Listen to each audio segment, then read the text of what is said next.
ஒரு ட்ரக்கும் ஒரு டோபமைன் கெமிக்கலை தான் சுரக்குது, கிரவுண்ட்லேயும் அதுதான் வந்து சுரக்குது இப்போது. அப்போ நான் அதுக்கு போயிட்டா சப்ளையை நீங்கள் வந்து நிப்பாட்ட முடியாது. அதுக்கு காவல்துறைகள் வந்து முயற்சி எடுக்கலாம், எங்கேருந்தோ வந்துக்கிட்டே தான் இருப்பாங்க.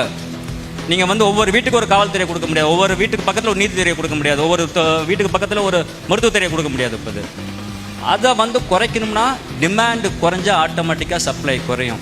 டிமாண்டு குறைக்கணும்னா நீ அதுக்குள்ளே போகக்கூடாது. நீ அதுக்குள்ளே போகக்கூடாதுன்னா நீ கிரவுண்டில் இருக்கணும்.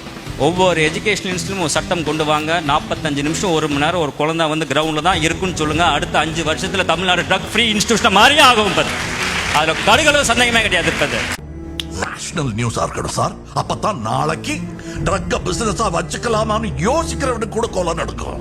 You know man, one man's terrorism is another man's revolution. நேத்து சுதந்திரவாதியோட ரகசிய பாடல், இன்னைக்கு தேசிய கீதம். Tomorrow we will be sung for what we did. இங்க நான் தான் தீவிரவாதி. எப்படிப்பட்ட தீவிரவாதி? ட்ரக்ஸ் தீவிரமா எதுக்கிற தீவிரவாதி. தீவிரங்கிறது ஒன்றும் கெட்ட வார்த்தை இல்ல, இட்ஸ் a virtue.